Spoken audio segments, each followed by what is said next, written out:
안녕하세요. 저는 68 윤정입니다. 남편이 사라진 지 딱 1년 그의 목소리가 다시 왔습니다. 그날 저녁 마트에서 돌아오던 길이었어요. 갑자기 휴대전화가 울렸습니다. 발신자 표시 제한. 보통은 바로 끊었을 텐데 이상하게 그날은 손가락이 먼저 통화 버튼을 눌렀습니다. 여보, 숨이 턱 막혔습니다. 1년 전 떠난 남편의 목소리였어요. 아무것도 묻지 말고 지금 집으로 와. 뚝 통화는 거기서 끊겼습니다. 손에 들고 있던 장바구니가 바닥에 떨어졌지만 줍지도 못했어요. 다리가 저절로 집을 향해 달렸습니다. 그날은 남편이 사라진 지 꼭 1년이 되던 날이었습니다. 아침에 혼자 식탁에 앉아 남편 사진을 바라보며 된장찌개를 끓였죠. 여보, 오늘은 당신이 좋아하던 반찬 만들었어. 대답은 없었습니다. 1년째 없었어요. 마트에서 두부와 콩나물을 살 때도 계산원이 오늘은 반찬 좋은 거 해 드시나 봐요. 하고 웃었지만 저는 웃을 수 없었습니다. 함께 먹을 사람이 없었으니까요. 집으로 걸어오는데 뒤에서 누군가 따라오는 것 같았어요. 뒤돌아봤지만 아무도 없었습니다. 요즘 자주 그랬어요. 혼자라는 게 이렇게 무섭구나 싶었죠. 바로 그때 전화가 온 거였습니다. 설마 정말. 가슴이 터질 것 같았어요. 1년 동안 기다렸던 그 목소리. 하지만 동시에 불안했습니다. 왜 지금인가? 왜 하필 오늘인가? 집 앞에 도착했을 때 숨이 턱까지 차올랐습니다. 열쇠가 손에서 덜덜 떨렸는데 이상하게도 문이 잠겨 있지 않았어요. 문을 잠그고 나왔는데 살며시 밀자 문이 열렸고 거실 소파에 남편이 앉아 있었습니다. 왔어. 그가 태연하게 말했습니다. 저는 그 자리에 서서 그를 바라봤어요. 얼굴은 남편이었습니다. 하지만 뭔가 달랐어요. 얼굴에는 살이 붙어 있었고 손목에는 낯선 시계가 채워져 있었습니다. 예전에 남편은 무심해도 따뜻한 구석이 있었는데 지금의 그는 번들거리는 기름 같은 시선을 하고 있었어요. 당신 정말 당신이에요? 제 목소리가 떨렸습니다. 그럼 누구겠어? 나야, 여보. 그가 일어서며 제 어깨에 손을 얹었어요. 그 손길이 낯설어서 저도 모르게 한 걸음 물러섰습니다. 왜 그래? 1년 만에 보는데 반갑지도 않아. 그의 미간이 찌푸려졌어요. 반가운데 어디 있었어요? 왜 연락도 없이? 말하면 길어. 일단 앉아. 그는 저를 소파에 앉히고 부엌으로 가서 물을 따라왔습니다. 컵을 건네는 그의 손이 예전보다 부드러웠어요. 손톱도 깨끗하게 정돈돼 있었고 손등엔 핸드크림 냄새가 났습니다. 이상해, 남편은 평생 핸드크림 같은 거 바른 적이 없는데. 물 마시고 진정해. 내가 설명할게. 저는 물을 한 모금 마셨습니다. 그가 제 맞은편에 앉으며 말했어요. 사실 사업이 꼬였어. 친구 보증 잘못 쏟다가 빚더미에 앉았지. 그래서 도망친 거야. 당신한테 피해 안 주려고. 그럼 왜 이제야? 정리됐거든. 다 갚았어. 이제 괜찮아. 그의 말은 매끄러웠습니다. 너무 매끄러웠어요. 마치 미리 연습한 것처럼. 그럼 그동안 어디서 뭐하고 산 거예요? 지방에서 일했어. 건설 현장이랑 이것저것. 돈 모으느라 정신 없었지. 그런데 왜 손이 이렇게 깨끗해요? 건설 현장 일했으면 거칠어야 하는데. 그가 잠깐 말을 멈췄습니다. 눈빛이 순간 흔들렸어요. 마지막 몇 달은 사무실 일했거든. 그래서 이렇게 됐지. 당신이 좋아하는 반찬이 뭐였죠? 뭐? 당신이 제일 좋아하던 반찬이요. 된장찌개잖아. 심장이 철렁 내려앉았습니다. 아니에요. 고등어 조림이에요. 남편은 평생 고등어 조림을 좋아했어요. 저녁마다 오늘은 고등어 없어? 라고 물어보던 사람이었죠. 아, 그래. 고등어 조림. 깜빡했네. 그가 허탈하게 웃었습니다. 하지만 그 웃음이 어색했어요. 여보, 1년 만인데 그런 것도 있잖아. 너무 많은 일이 있었어. 그 순간 제 안에서 무언가가 경고하고 있었습니다. 이 사람은 내 남편이 아니야. 하지만 동시에 다른 목소리도 들렸어요. 1년을 기다렸잖아. 혹시 정말 남편인데 내가 의심하는 거면 어떡해. 그가 제 손을 덥석 잡았습니다. 여보, 미안해. 정말 미안해. 이제 다신 안 그럴게. 평생 여기 있을게. 그의 눈에 눈물이 맺혔어요. 그 눈물을 보는 순간 제 마음이 흔들렸습니다. 진짜 다신 안 사라질 거예요? 약속해. 그가 제 손을 꽉 쥐었습니다. 그 온기가 그리웠던 저는 고개를 끄덕이고 말았어요. 그날 밤 그는 제가 좋아하는 된장찌개를 끓여줬습니다. 예전엔 부엌에 발도 안 들이던 사람이 말이에요. 국자를 들고 간을 보는 모습이 어색했지만 저는 그저 고마웠습니다. 맛있어요. 응, 맛있어. 사실 간이 좀 싱거웠지만 말하지 않았어요. 며칠이 지났습니다. 그는 전과 다르게 행동했어요. 아침을 차려주고 설거지도 하고 예전엔 한 번도 하지 않던 일들이었죠. 심지어 제 어깨를 주물러 주기까지 했습니다. 당신 왜 이렇게 잘해줘요? 늦었지만 이제라도 잘해주고 싶어서. 그의 말에 저는 웃었습니다. 하지만 뭔가 계속 이상했어요. 현관문이 늘 반쯤 열린 채였거든요. 문 왜 안 닫아요? 배달이 자주 와서 그래. 그냥 열어두는 게 편해. 무슨 배달이요? 이것저것. 인터넷으로 주문한 거. 하지만 배달은 한 번도 오지 않았습니다. 밤이면 욕실에서 낮은 목소리가 들렸어요. 다음 타깃은 확인했고. 감정 섞지 말고 깨끗하게 끝내. 제가 욕실 문 앞에 서면 물소리가 커지며 그의 목소리가 묻혔습니다. 나중에 물으면 그는 이렇게 말했어요. 친구랑 통화한 거야. 일 때문에. 무슨 일인데요? 별거 아니야. 신경 쓰지 마. 그의 대답은 늘 짧았고 더 이상 묻지 못하게 만들었습니다. 어느 날 그는 명품 가방을 들고 왔어요. 반짝이는 금색 로고가 박힌 가방이었습니다. 이거 뭐예요? 당신 거. 당신도 이런 거 들어야지. 이런 거 비싼 거잖아요.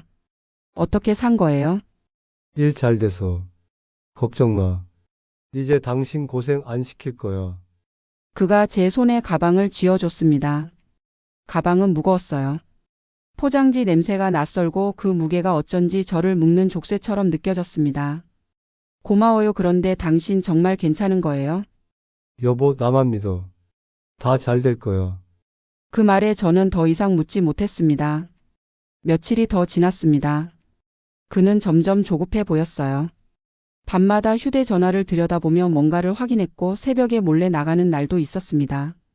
어디 갔다 와요? 담배 사러. 담배는 언제부터 피운 거예요? 당신 평생 안 피웠잖아요. 원래 피웠는데 끊었다가 다시 시작했어.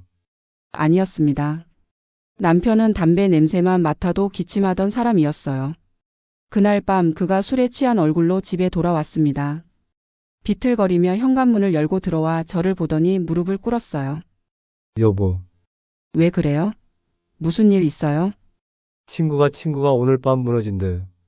무슨 소리예요? 돈 때문이야. 1억만 있으면 살릴 수 있어. 딱 1억만 일주일만 빌려줘. 두세 배로 갚을게. 그의 목소리가 울먹였습니다. 손은 뜨겁게 달아올라 있었어요. 1억이요? 그런 돈 어디 있어요? 당신 적금이랑 퇴직금 있잖아. 제발 이번만. 친구 죽으면 나도 같이 무너져. 그가 제 손을 꽉 잡았습니다. 눈에는 진짜 눈물이 고여 있었어요.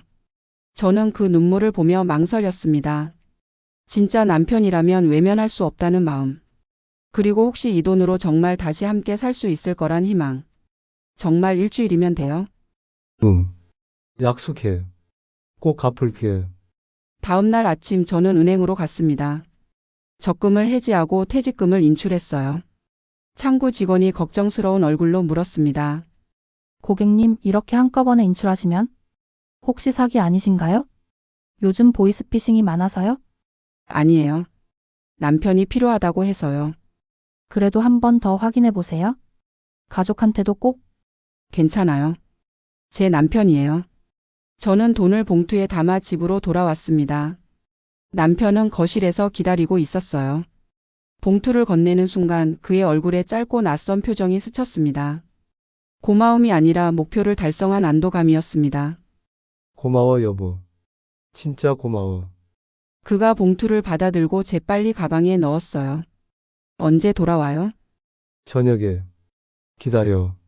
그가 현관문을 나서는 순간 가슴이 철렁 내려앉았습니다. 뭔가 잘못됐다는 느낌이 온몸을 휘감았어요. 저녁이 됐지만 그는 돌아오지 않았습니다. 밤이 깊어졌지만 전화는 꺼져 있었어요. 다음 날 아침 옷장을 열어봤습니다. 그의 셔츠가 사라졌고 욕실엔 칫솔과 향수가 모두 사라졌습니다. 그제야 현관문 옆의 문틀 스크래치가 눈에 들어왔어요. 최근에 누군가 자주 열고 닫은 흔적이었습니다. 그 순간 그 말이 다시 귓가에 울렸습니다. 아무것도 묻지 말고 집으로 와. 그건 사랑의 말이 아니라 명령이었습니다. 저는 그 자리에 주저앉아 한참을 울었습니다. 1년을 기다린 남편은 돌아오지 않았고 대신 낯선 사람이 제 삶을 뒤집어 놓고 떠났습니다. 나는 왜 이렇게 바보 같을까?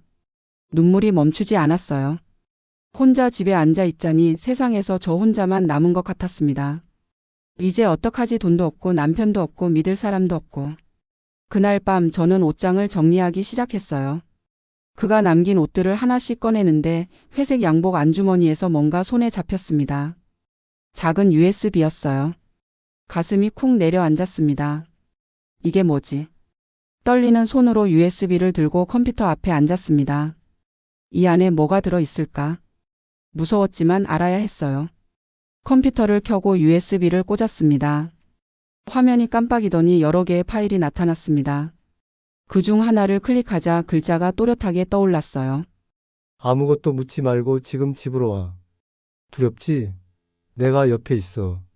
우리 둘만의 시간 먼저. 오늘 밤만 넘기면 살릴 수 있어. 제 손이 떨렸습니다. 며칠 전 그 사람이 내게 했던 말들이 하나도 틀리지 않고 그대로 적혀 있었습니다. 그의 말이 마음에서 나온 게 아니라 미리 써둔 대본이었던 거예요. 다른 폴더를 열었습니다. 그 안에는 사람들의 이름과 나이, 주소가 적혀 있었어요. 부산 김은숙 63세 남편 사망 2년. 강릉 최경자 59세 이혼 후 독거. 인천 박미영 66세 남편 치매. 서울 윤정 68세 남편 실종 1년. 그리고 옆에는 이런 메모가 붙어 있었습니다. 향수, 우디 계열 고급차, 렌트 명품 선물, 회유용. 그 순간 모든 게 설명됐습니다. 며칠 동안 제가 느꼈던 낯설미. 모든 게 계획된 연극이었다는 걸. 저는 USB를 손에 쥔 채 한참을 그 자리에 앉아 있었습니다. 그리고 결심했어요. 이대로 무너지지 않겠다. 저만 당한 게 아니었어요. 이 목록에 있는 사람들 모두 같은 방식으로 속았을 거라는 생각이 들었습니다. 경찰만 기다릴 순 없어. 혼자가 아니라 함께 싸워야 해. 다음 날 아침 저는 경찰서로 향했습니다. 손에는 USB가 꽉 쥐어져 있었어요. 그 작은 USB가 제 인생을 다시 한번 뒤집을 거라는 걸 그때는 몰랐습니다. 경찰서 문을 밀고 들어섰을 때 형광등 불빛이 눈부셨습니다. 민원실 의자에 앉아 한참을 기다렸어요. 손에 쥔 USB가 땀으로 미끄러졌습니다. 이걸 보여주면 믿어줄까? 주변엔 여러 사람들이 앉아 있었어요. 젊은 부부는 분실물 신고를 하고 있었고 옆자리 할머니는 졸고 계셨습니다. 저만 유독 긴장한 것 같았어요. 무슨 일로 오셨습니까? 젊은 형사가 다가왔어요. 30대쯤 돼 보이는 단정한 인상의 남자였습니다. 사기를 당한 것 같아서요. 어떤 사기인데요? 저는 떨리는 목소리로 지난 며칠간의 일을 설명했습니다. 1년 만에 돌아온 남편. 아니, 남편인 줄 알았던 그 사람. 1억을 가지고 사라진 일까지. 형사는 처음엔 대수롭지 않게 듣는 듯 했어요. 메모를 하다가 가끔 고개를 끄덕였습니다. 남편분이 실종 신고된 상태인가요? 아니요, 그냥 연락이 끊긴 거예요. 그럼 본인이 돌아온 거라고 생각하실 수도. 아니에요. 이 사람 봐주세요. 저는 서둘러 USB를 꺼내 보였습니다. 이게 뭡니까? 그 사람이 남기고 간 거예요. 안에 이상한 게 들어있어요. 형사의 표정이 바뀌었습니다. USB를 받아들고 컴퓨터에 연결했어요. 화면을 들여다보던 그의 얼굴이 점점 굳어갔습니다. 이건 마우스를 클릭하는 소리만 들렸어요. 형사는 한참 동안 화면을 응시하더니 저를 돌아봤습니다. 어머님, 이거 조직적인 사기네요. 조직적이요? 이런 대본에 이런 목록까지. 혼자 한 게 아니에요. 저희가 바로 수사에 착수하겠습니다. 형사의 목소리가 단단해졌습니다.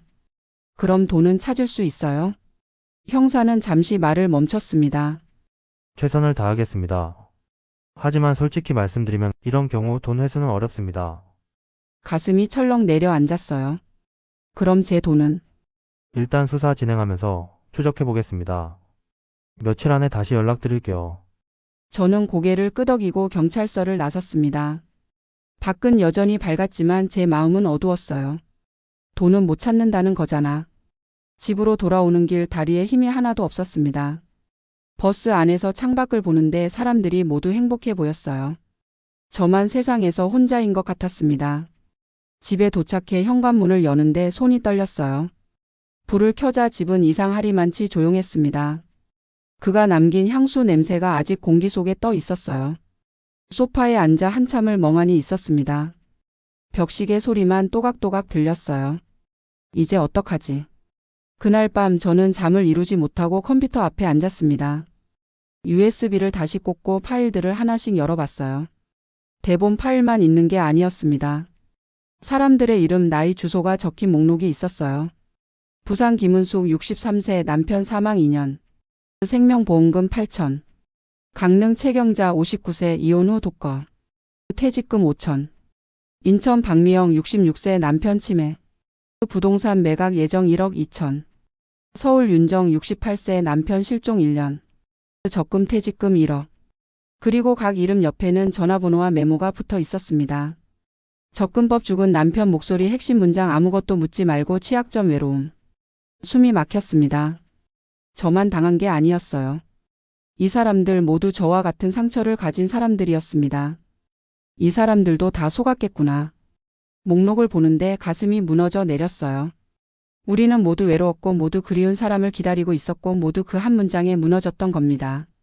그 순간 생각이 바뀌었습니다. 이대로 경찰만 기다릴 순 없어. 혼자 울고만 있을 순 없었어요. 이 사람들을 찾아야 했습니다. 혼자가 아니라 함께 싸워야 했어요. 다음 날 아침 일찍 저는 목록에 있는 첫 번째 전화번호로 전화를 걸었습니다. 김은숙 님이었어요. 여보세요? 목소리가 조심스러웠습니다. 안녕하세요. 저는 윤정이라고 합니다. 갑자기 전화 드려서 죄송해요. 네? 누구시죠? 저도 박태호라는 사람한테 사기를 당했어요. 전화기 너머로 숨소리가 멈췄습니다. 지금 뭐라고 하셨어요? 박태호요. 죽은 남편 흉내 내면서 돈 달라고 한 사람이요. 어떻게 제가 당한 걸 아세요? 김은숙 님의 목소리가 떨리기 시작했습니다. 저도 당했거든요. 그 사람이 USB를 남겼는데 거기에 당신 이름이 있었어요. 우리 한번 만나요. 혼자 당하고만 있을 순 없잖아요. 한참의 침묵이 흘렀습니다. 저도 경찰에 신고했는데 아직 연락이 없어요. 저도요. 그래서 제가 전화 드린 거예요. 우리끼리라도 뭔가 해야 할 것 같아서요. 그래요, 만나요. 언제 만날까요? 이틀 후 어때요? 서울역 근처 카페에서요. 알겠어요. 꼭 갈게요. 전화를 끊고 나니 조금 숨통이 트이는 것 같았어요. 저 혼자가 아니라는 게 위안이 됐습니다. 다음으로 최경자 님에게 전화를 걸었습니다. 네, 누구세요? 목소리가 차분했어요. 저는 다시 한번 제가 당한 일을 설명했습니다. 최경자 님은 처음엔 조심스럽게 듣다가 점점 목소리가 단단해졌어요. 저도요. 저도 같은 방식으로 당했어요. 정말요? 네, 전 은행원 출신이라 계좌 흐름 같은 건 좀 알아요. 만나면 도움 될 수 있을 거예요. 감사해요. 정말 감사해요. 세 번째는 박미영 님이었습니다. 여보세요? 목소리가 힘이 있었어요. 안녕하세요. 저는 윤정 씨죠? 방금 은숙이한테 전화 받았어요. 아내. 저도 갈게요. 우리 혼자 당하고만 있을 순 없죠. 제가 CCTV 관련 일하는 사람 알아요. 그 사람 어디로 다녔는지 찾아볼 수 있어요. 정말요? 네. 같이 해요. 전화를 끊고 나니 눈물이 났습니다. 하지만 이번엔 슬픈 눈물이 아니었어요. 혼자가 아니라는 사실이 힘이 됐습니다. 이틀 후 저는 서울역 근처 작은 카페에 먼저 도착했습니다. 창가 자리에 앉아 밖을 보는데 가슴이 두근거렸어요. 어떤 분들일까? 잠시 후 문이 열리고 한 분이 들어오셨습니다. 키가 작고 마른 체구의 여자였어요. 눈가에는 눈물 자국이 남아 있었습니다. 혹시 윤정 씨세요? 네, 은숙 씨세요? 네. 김은숙 님은 조심스럽게 자리에 앉았어요. 우리는 잠시 서로를 바라봤습니다. 언제 당하셨어요? 은숙 님이 먼저 물었습니다. 한 달 전쯤이요. 은숙 씨는요? 석 달 전이요. 남편 기일에 전화가 왔어요. 남편 목소리로. 저도요. 남편 실종된 지 1년 되던 날. 우리는 서로를 바라봤습니다. 그리고 동시에 같은 말을 했어요. 아무것도 묻지 말고 집으로 와. 은숙 님의 눈에서 눈물이 흘러내렸습니다. 그 말 남편이 평생 제게 했던 말이었어요. 출장 갈 때마다, 늦게 들어올 때마다. 그래서 의심할 수가 없었어요. 저도요. 그 말 듣는 순간 모든 게 무너졌어요. 우리는 한참을 울었습니다. 카페 안 사람들이 쳐다봤지만 신경 쓰지 않았어요. 잠시 후 또 다른 분이 들어오셨습니다. 단정한 옷차림의 여자였어요. 윤정 씨, 저 최경자예요. 아, 경자 씨. 앉으세요. 경자님은 차분하게 자리에 앉으며 우리를 바라봤습니다. 모두 같은 일 당하셨군요. 네, 경자 씨도요? 저도요. 이혼하고 혼자 살 때였어요. 그 사람이 전 남편 목소리로 전화를 걸어왔죠. 얼마 잃으셨어요? 5천이요. 퇴직금 전부였어요. 우리는 서로를 바라보며 고개를 끄덕였습니다. 마지막으로 박미영 님이 도착하셨어요.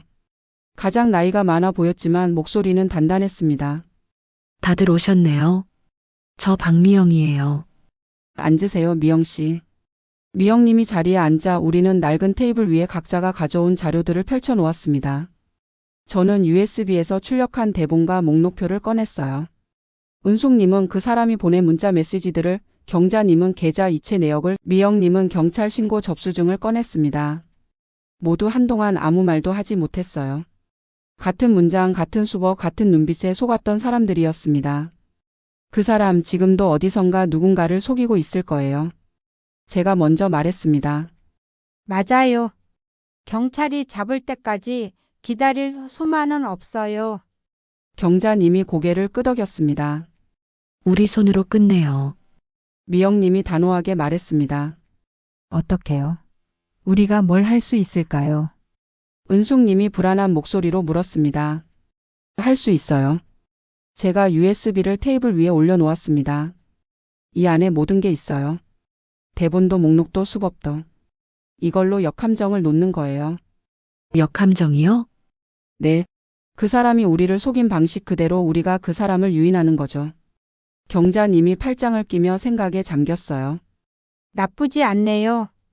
저는 은행 일했으니까 계좌 흐름 추적할 수 있어요. 돈이 어디로 갔는지 찾아볼게요. 저는 지인 중에 CCTV 관리하는 사람이 있어요. 그 사람이 어디로 다녔는지 확인해 볼 수 있어요. 미영님이 말했습니다. 저는 뭘 할 수 있을까요? 은숙님이 작은 목소리로 물었어요. 은숙 씨는 우리를 모이게 한 거예요. 용기를 낸 거죠. 그것만으로도 충분해요. 제가 그녀의 손을 잡았습니다. 그날 이후 우리는 서울역 근처 작은 공유 오피스를 빌렸습니다. 하루 2만 원짜리 작은 회의실이었지만 우리에겐 작전실이었어요. 며칠 후 이수진이라는 젊은 친구가 우리 모임에 합류했습니다. 경자님이 아는 지인의 딸이었어요. 컴퓨터를 잘 다루는 친구였습니다. 어머님들 제가 도와드릴게요. 이 USB 파일 흔적이 남아 있을 거예요. 이수진은 USB를 컴퓨터에 연결하고 화면을 들여다봤어요. 여기 파일 생성 날짜가 있네요. 그리고 이 파일들 전부 같은 장소에서 만들어졌어요. 어디요? 서울 강남 쪽 PC방이에요. IP 주소가 남아 있어요. 우리는 서로를 바라봤습니다. 단서가 생긴 거예요. 그럼 그 PC방에 가면 CCTV가 있을 거예요. 언제 누가 왔는지 확인할 수 있어요. 미영님이 말했습니다. 경자님은 은행 내역을 추적했습니다. 제가 송금한 1억이 어디로 갔는지 계좌를 하나씩 따라갔어요. 여기 이 계좌로 돈이 들어왔다가 바로 여러 개로 쪼개져서 빠져나갔네요. 전형적인 돈 세탁 수법이에요. 그럼 찾을 수 없는 거예요? 아니요. 이 중 하나는 현금으로 인출됐어요. 인출한 곳이 부산 해운대 쪽 ATM이에요. 그리고 여기 이 계좌는 아직 활성화돼 있어요. 활성화요? 네, 지금도 쓰고 있다는 뜻이에요. 최근 입출금 내역이 있어요. 우리는 숨을 죽였습니다. 그럼 그 사람이 아직 활동하고 있다는 거예요? 그런 것 같아요. 미영님은 지인을 통해 렌트카 기록을 확인했습니다. 박태호가 쓰던 차량 번호판을 추적했어요. 어머님들 2차 서울, 부산, 대구, 강릉을 돌아다녔어요. 그리고 매번 고급 호텔에 묵었네요. 호텔이요? 네. 신라 호텔, 파크 하얏트. 전부 1박에 50만 원 넘는 곳들이에요. 가장 최근 기록이 일주일 전 서울 강남이에요. 우리 돈으로 호텔에 묵고 고급차를 타고 명품을 사서 또 다른 사람을 속이고 있었던 거예요. 며칠 후 이수진이 중요한 걸 발견했습니다. 어머님들, 이거 봐요. 이수진이 노트북 화면을 우리에게 보여줬어요. 노블소울이라는 사이트예요. 중년 남녀 만남 사이트인데 회원 중에 제임스 박이라는 사람이 있어요. 제임스 박. 네. 프로필 사진은 없고 자기소개에 이렇게 써 있어요. 화면에는 이렇게 적혀 있었습니다.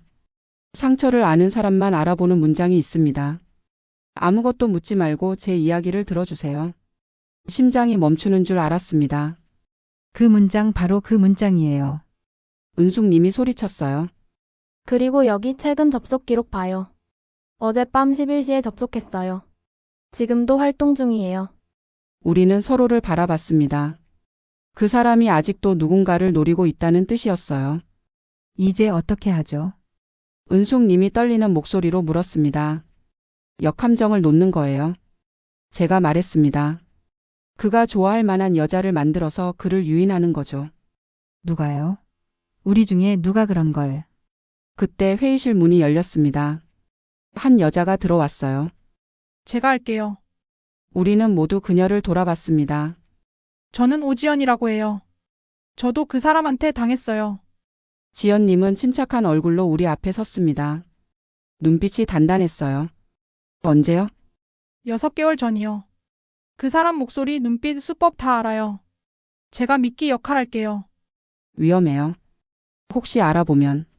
괜찮아요. 저 혼자 울고만 있을 순 없어요. 이번엔 제대로 끝내고 싶어요. 우리는 서로를 바라봤습니다.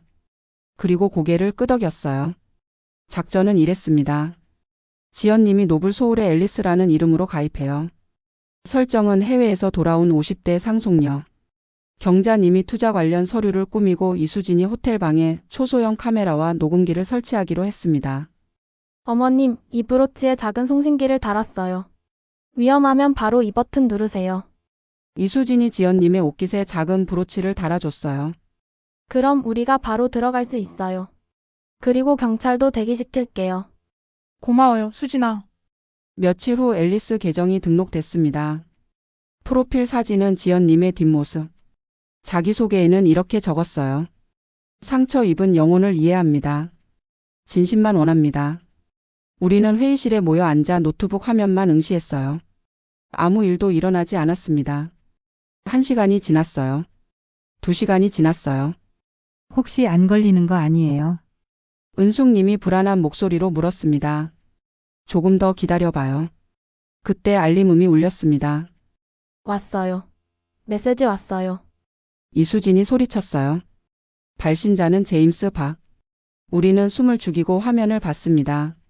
아름다운 앨리스, 아무것도 묻지 말고 제 이야기를 들어주세요. 그 순간 우리는 서로를 바라봤습니다. 그 문장이 이제는 두렵지 않았어요. 이번엔 우리가 그 문장을 쥐고 있었으니까요. 지연님이 답장을 보냈습니다. 좋아요. 언제 만날까요? 몇 분 후 답장이 왔어요. 내일 저녁 7시 강남 땡땡 호텔 로비에서 당신을 꼭 만나고 싶어요. 우리는 서로의 손을 꽉 잡았습니다.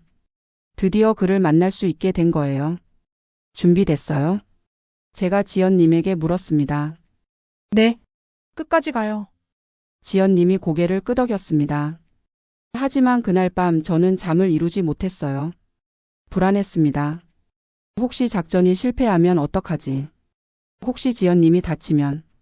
혹시 우리가 오히려 당하는 건 아닐까? 다음 날 아침 지연님에게서 전화가 왔습니다. 어머니죠. 목소리가 떨렸어요. 왜요? 무슨 일 있어요? 저 못 갈 것 같아요. 너무 무서워요. 심장이 떨어지는 것 같았습니다. 지연 씨, 어젯밤에 꿈을 꿨어요. 그 사람이 절 알아보고 제가 도망치는데 잡히는 꿈이요. 저는 눈을 감았습니다. 우리의 계획이 무너지는 순간이었습니다. 죄송해요. 정말 죄송해요. 어머님들한테 힘이 되고 싶었는데 회의실에 모여 있던 우리는 서로를 바라봤어요. 은숙님의 얼굴이 창백해졌고 경자님은 입술을 깨물었습니다. 미영님은 천천히 고개를 저었어요. 이제 어떡하지? 우리 계획이 무너지는 건가? 저는 의자에 주저앉았습니다. 모두 집에 가요. 언니? 소용없어요. 다른 사람 찾아봤자 시간만 없고. 그 사람은 또 다른 피해자를 만들고 있을 텐데. 은숙님이 울음을 터뜨렸어요. 제 잘못이에요. 제가 지연 씨 설득을 더 잘했어야 하는데. 아니에요. 아무 잘못 없어요. 경자님이 은숙님을 안아줬습니다. 한참 동안 아무도 말하지 못했어요. 창밖으로 비가 내리기 시작했습니다. 회의실 탁자 위에는 우리가 준비한 서류들이 어지럽게 널려 있었어요. 브로치, 카메라, 녹음기, 가짜 투자 서류. 모든 게 무용지물이 될 판이었습니다. 그냥 경찰한테 맡겨요. 우리가 뭘 할 수 있겠어요. 미영님이 한숨을 쉬었습니다. 바로 그때 은숙님이 천천히 일어섰습니다. 제가 할게요. 은숙 씨? 제가 가겠어요. 그 사람 만나서 끝낼게요. 안 돼요. 은숙 씨는 너무. 너무 뭐요? 약해 보여요? 겁 많아 보여요? 은숙님의 목소리가 단단해졌습니다. 맞아요. 저 약하고 겁도 많아요. 그래서 그동안 혼자 울기만 했어요. 하지만 이제 안 그럴 거예요. 이번엔 제가 끝낼 거예요. 우리는 말없이 은숙님을 바라봤습니다. 그녀의 눈에는 눈물이 고여 있었지만 그 눈빛만은 흔들리지 않았어요. 은숙 씨 정말 괜찮겠어요? 제가 물었습니다. 괜찮아요. 어차피 우리 다 같이 가잖아요. 혼자가 아니잖아요. 경자님이 은숙님의 손을 잡았습니다. 그래요. 우리 함께 가요. 끝까지. 그날 오후 우리는 은숙님을 앨리스로 변신시켰습니다. 단정한 원피스에 진주 목걸이. 머리는 미용실에서 단정하게 손질했어요. 어때요? 은숙님이 불안한 얼굴로 물었습니다. 완벽해요. 정말 상속녀 같아요. 이수진이 은숙님의 옷깃에 작은 브로치를 달아줬어요. 여기 송신기 있어요. 위험하면 이 버튼만 누르세요. 바로 들어갈게요. 그리고 이거요. 경자님이 서류 가방을 건넸습니다. 투자 관련 서류예요. 그 사람이 돈 이야기 꺼내면 이걸 보여주세요. 진짜처럼 보일 거예요. 약속 장소는 강남의 한 호텔이었습니다. 우리는 맞은편 건물 오피스텔을 빌려 작전본부로 삼았어요. 창문 너머로 호텔 입구가 보였습니다. 이수진이 노트북을 펼치고 은숙님이 착용한 브로치에 송신기를 연결했어요. 연결됐어요. 소리 잘 들려요. 시간은 오후 6시 30분. 약속 시간보다 30분 먼저 도착한 거였어요. 우리는 숨을 죽이고 기다렸습니다. 6시 50분. 은숙님이 호텔 로비로 들어가는 게 보였어요. 그녀는 소파에 앉아 주변을 둘러봤습니다. 긴장돼요. 은숙님의 목소리가 송신기를 통해 들려왔어요. 괜찮아요, 은숙 씨. 우리 다 여기 있어요. 제가 작게 중얼거렸습니다. 7시 정각. 호텔 입구로 한 남자가 들어왔습니다. 검은색 정장에 반짝이는 구두. 머리에는 기름이 발라져 있었고 손목에는 번쩍이는 시계가 채워져 있었어요. 박태호였습니다. 제 손이 저절로 주먹을 쥐었습니다. 1억을 가지고 사라진 바로 그 사람. 저 사람이에요. 제가 떨리는 목소리로 말했습니다. 맞아요. 저 사람. 미영님도 고개를 끄덕였어요. 박태호는 은숙님에게 다가갔습니다. 앨리스님, 네, 제임스 박 씨시죠? 맞습니다. 화면보다 훨씬 아름다우시네요. 그가 능숙하게 웃으며 은숙님 옆에 앉았어요. 긴장하셨죠? 저도 사실 떨렸어요. 아니에요. 괜찮아요. 은숙님의 목소리는 침착했습니다. 여기 시끄러운데 조용한 곳으로 옮길까요? 제가 방을 예약해뒀어요. 방이요? 네, 조용히 이야기하려고요. 불편하시면 여기서 이야기해도 돼요. 은숙님은 잠깐 망설였습니다. 괜찮아요. 가죠. 우리는 긴장했어요. 방으로 가면 우리 눈에서 벗어나는 거였으니까요. 하지만 이수진이 말했어요. 괜찮아요. 제가 미리 그 방에 카메라 설치해뒀어요. 화면으로 다 볼 수 있어요. 두 사람이 엘리베이터를 탔습니다. 잠시 후 노트북 화면에 호텔 방 내부가 떴어요. 은숙님과 박태호가 소파에 마주 앉았습니다. 편하게 앉으세요. 와인 드실래요? 아니요. 괜찮아요. 그럼 물이라도. 박태호가 냉장고에서 물을 꺼내 은숙님에게 건넸어요. 앨리스님은 해외에 오래 계셨다고요? 네. 남편이 사업하다가 일찍 세상을 떠나서요. 외로웠어요. 은숙님의 목소리가 떨렸습니다. 진짜 떨림이었어요. 저도요. 저도 아내를 잃었어요. 교통사고였죠. 박태호의 목소리가 가라앉았습니다. 연기였지만 진짜처럼 들렸어요. 그래서 이런 만남 사이트에 가입했어요. 상처를 아는 사람을 만나고 싶었거든요. 저도요. 앨리스님 혹시 프로필에 투자업에 관심 있다고 쓰셨던데 무슨 일 하세요? 본론이 시작됐습니다. 부동산이랑 주식이요. 남편이 남긴 유산을 관리하고 있어요. 아, 그렇군요. 얼마 정도? 그건 왜요? 은숙님이 경계하듯 물었습니다. 아, 죄송해요. 제가 너무 급했네요. 사실 요즘 좋은 투자처가 있어서요. 투자요? 네, 동남아 리조트 개발 프로젝트예요. 지금 투자하면 1년 안에 원금의 3배를 돌려드릴 수 있어요. 그 말을 듣는 순간 제 가슴이 뛰었습니다. 똑같았어요. 저한테 했던 말과. 은숙님이 서류 가방을 열었어요.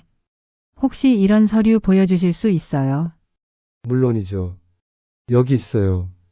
박태호가 자신의 가방에서 서류를 꺼냈습니다. 은숙님은 서류를 받아들고 천천히 넘겼어요. 그런데요. 네, 투자 이야기 하기 전에 궁금한 게 있어요. 뭔데요? 당신 문장 하나로 사람을 사로잡는다면서요. 박태호의 표정이 미묘하게 변했습니다. 네, 무슨? 프로필에 그렇게 써 있었잖아요. 상처를 아는 사람만 알아보는 문장이 있다고. 아, 그거요. 박태호가 다시 미소를 지으며 와인잔을 들었어요. 아무것도 묻지 말고 제 손을 잡아주세요. 이게 제 문장이에요. 그 순간 은숙님이 천천히 일어섰습니다. 그 문장으로 몇 명이나 속였어요. 네, 박태호의 미소가 굳었습니다. 몇 명이나 그 문장으로 돈을 빼앗았냐고요. 지금 무슨 소리를? 바로 그때 제가 방문을 열고 들어갔습니다. 뒤로 경자님, 미영님이 따라왔어요. 박태호는 깜짝 놀라 일어섰습니다. 누구야? 어떻게 들어온 거야? 당신 기억나요? 제가 그에게 다가갔습니다. 서울 윤정. 1억 가져간 거 기억나요? 박태호의 얼굴이 하얗게 질렸습니다. 당신, 부산 김은숙이에요. 8천 기억하죠? 은숙님이 말했습니다. 강릉 최경자. 5천. 인천 박미영.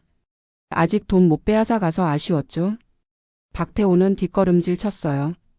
이게 무슨 함정이잖아. 맞아요. 함정이에요.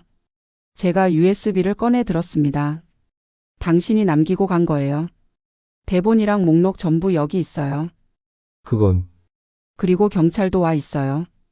바로 그때 방문이 다시 열리고 형사들이 들어왔습니다. 박태호 씨 사기 및 공갈 혐의로 긴급 체포합니다. 아니야. 이거 연극이었어. 제가 속은 거라고요. 박태호가 소리쳤지만 형사들은 그의 손목에 수갑을 채웠습니다. 변명은 서에서 하세요. 증거 충분합니다.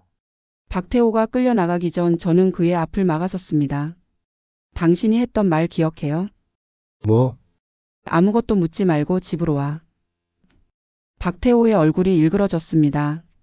우리 남편들이 평생 우리한테 했던 말이에요. 그 말을 당신이 더럽혔어요.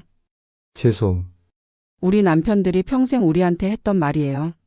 그 말을 당신이 더럽혔어요. 죄송. 그 순간 박태호가 갑자기 몸을 돌렸습니다. 비켜. 그가 형사의 팔을 뿌리치고 복도로 뛰어나갔어요. 도망쳐. 우리가 소리쳤지만 그는 이미 엘리베이터 쪽으로 달리고 있었습니다. 잡아요. 형사들이 뒤를 쫓았어요. 박태호가 엘리베이터 버튼을 연타했지만 문이 열리지 않았습니다. 그가 비상계단 쪽으로 방향을 틀었을 때 계단에서 또 다른 형사들이 올라오고 있었어요. 끝났어, 박태호. 앞뒤가 막힌 겁니다. 박태호는 벽에 등을 기대고 주저앉았어요. 이제 와서 사과는 필요 없어요. 당신이 빼앗은 건 돈만이 아니었어요. 우리의 믿음이었어요. 형사들이 박태호를 끌고 복도로 나갔습니다. 우리는 한동안 그 자리에 서 있었어요. 아무도 말하지 않았습니다.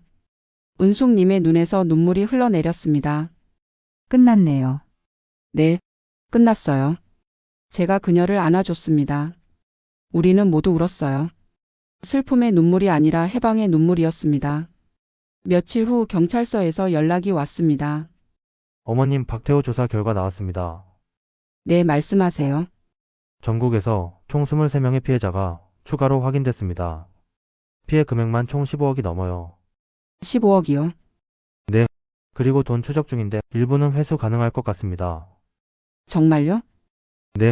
해외 계좌로 빠진 돈도 있지만 국내 숨겨둔 계좌도 있어요. 시간 좀 걸리겠지만 최대한 찾아보겠습니다. 전화를 끊고 나니 조금 숨통이 트이는 것 같았어요. 하지만 그날 밤 또 다른 연락이 왔습니다. 형사였어요. 어머님 한 가지 더 알려드릴 게 있습니다. 네? 박태호 조사하면서 발견한 건데요. 어머님 남편분 관련해서요. 심장이 쿵 내려앉았습니다. 남편이요? 박태호가 어머님 남편분 음성을 어떻게 구했는지 조사했어요. 그래서요? 1년 전 남편분이 실종되기 직전에 은행에 전화한 기록이 있어요. 본인 확인 통화였는데 그 파일을 박태호가 불법으로 입수한 겁니다. 그럼 남편은? 죄송합니다. 아직 남편분 소재는 파악되지 않았습니다. 하지만 저희가 계속 찾아보겠습니다. 전화를 끊은 후 저는 한참을 멍하니 앉아 있었어요.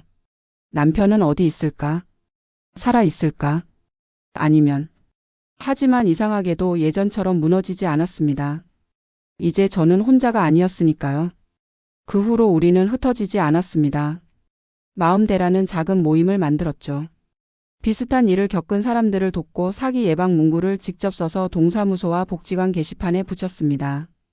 의심스러울 땐 확인하세요. 아무리 그리운 목소리라도 묻는 건 잘못이 아닙니다. 한 달 후 경찰서에서 돈을 일부 돌려받았습니다.